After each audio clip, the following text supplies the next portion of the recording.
Now going over to the business blunder of the day, you have Snapchill coffee being recalled for potential food poisoning, which, yep, that's not great. Again, now this is from Daniel Janice over at Fox Business, which is, oddly enough, somehow still in business. I actually reference them more and more. I can't but think I would count for maybe about 18% of their total web traffic these days. I'm only partially adjusting. Now, again, they say, quote, canned recall or coffee is being recalled over deadly toxin fears. Recalled Snapchill products were distributed nationwide, unfortunately. Well, they didn't say that, but I did because I don't think it's great. Now, they say that the Wisconsin-based coffee manufacturer is recalling products shipped nationwide after federal officials warned that the product process could result in a deadly toxin. It was a little boring picture of the FDA on the X Twitter. Actually just did a big picture that just says recall. But nevertheless, they say, quote, earlier this month, Snapchill LLC voluntarily recalled all of its canned coffee products with the expiration date, quote, because their current process could lead to the growth and production of botulinum toxin in low-acid canned foods, according to the warning notice posted by the FDA. Products were distributed nationwide through various roasters and retailers, according to the notice recall. It was also distributed through Snapchill's website. They say that, quote, the recall was initiated after the FDA notified Snapchill that the low-acid canned foods process for the manufacturing the products was not filed with the FDA, which required regulation.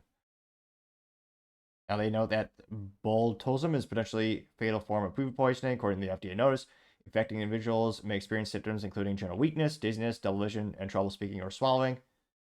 Maybe that's what politicians should be drinking. Apparently, partially just. Say, quote, they may also have difficulty breathing, experience weakness in other muscles, abdominal distension, which is swelling of the belly area, and constipation. Looks like the symptoms can range up from 6 hours to 2 weeks after eating the contaminated toxin. There's a little picture of the actual product over here, which, it's a unique looking. Oh, on the website didn't bounce around. Oh, geez, Louise Fox, really? You know you. That's the most rudimentary soundtrack all time as well.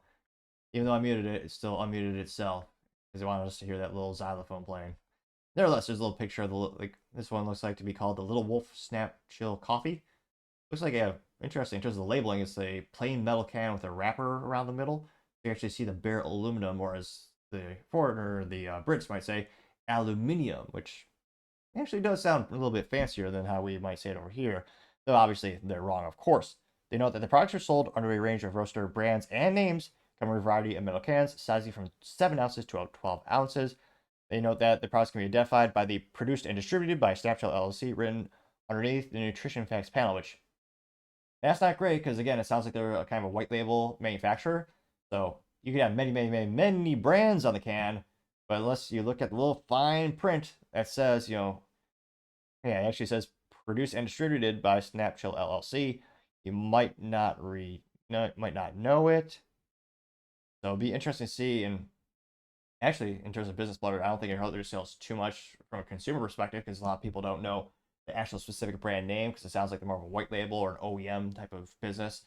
But nevertheless, those coffee shops that carry them and the brands that they manufacture for, they may very well reevaluate their relationship with the company, so it might hurt the sales a little bit. Now, in terms of the silver lining, thankfully no one's been hurt from this and no one's been detrimentally sick, so a little bit ahead of it, so to say. But not great news to the coffee company, and they are certainly the business blunder of the day. Thank you everyone for taking the time to tune in. Again, trying to get to 4,000 subscribers by the end of the month, so if you could click that button, I would greatly appreciate it. Also, leaving a thumbs up, thumbs down, or comment is a great way to give me some additional feedback, letting me know how I can make the show better and better.